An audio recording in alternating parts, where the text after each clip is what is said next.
গ্যালারির আওয়াজ যখন ওঠে, হামজারা যখন তাকিয়ে থাকেন, তখন গোটা বাংলাদেশ তাকিয়ে থাকে তাদের দিকে। ম্যাচের আবহ এবং ম্যাচ শুরু হয়ে গেল ন্যাশনাল স্টেডিয়াম ঢাকায়। FIFA international friendly match Bangladesh versus Nepal. জার্সির রংটা আলাদা করে বলে দেওয়ার প্রয়োজন আছে কি? মোর্শেদ আলীকে ইনক্লুড করা হয়েছে। হামজার দারুণ একটা কিশনারি টু বল বাড়িয়েছিলেন সামনে।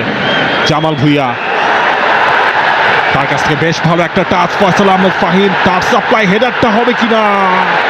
খুব টালমাটাল অবস্থার ভেতর দিয়ে নেপালকে যেতে হচ্ছে। তবে এই ম্যাচের আগে একটা সুখবর এসছে, নেপালে তাদের ফুটবল কর্তৃপক্ষ সেই আলোচনা পরে আসছে, কারণ বাঁ দিক থেকে বাংলাদেশ আক্রমণে রাকিব বল পেয়ে গেছেন। বিনোদনের অভাব কি সেখানে হবে? রাকিব, ফাহিম শেষ মুহূর্তে কঠিন কাছ থেকে সোহেল রানা সিনিয়র বেশ ভালোভাবে বলটা দিয়েছেন লেফট ফ্ল্যাঙ্কে। রাকিব রয়েছেন সেই জায়গায়। রাকিব ভার্সেস সানিশ, রাকিবের কাট ব্যাক,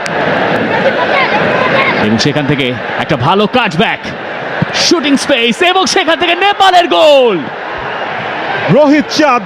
তার অর্ধেকটাও সম্ভবত নেপাল খেলেনি, কিন্তু তারপরও স্কোর লাইনের প্রভাবটা দেখুন। ফাহিম এবার জবাব দেওয়ার সুযোগ পাচ্ছেন, কিন্তু সেই কিরণ কুমার চেনজং যখন রাকিব বক্সের ভেতরে, জামাল ক্রস হয়েছে ফাহিমের জন্য, ফাহিমের হেডার।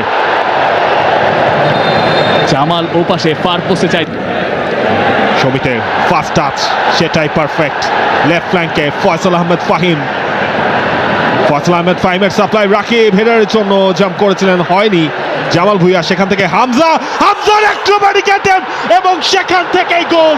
হামজা চৌধুরী, যার স্বপ্ন ছিল বাংলাদেশকে ম্যাচে ফেরানোর, এবং সেই স্বপ্নেই সত্যি এই দৃশ্য দেখবেন, বারবার দেখবেন, প্রতিবার দেখবেন।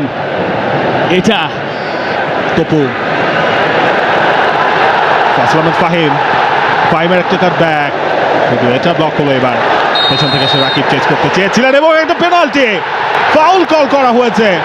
রাকিবকে সেই জায়গায় ফেলে দিয়েছিলেন। আর তার প্রান্তে হামজা চৌধুরী, তার শট এবং হামজার গোল, হামজার করা গোল। বাংলাদেশের 2 গোলের লিড।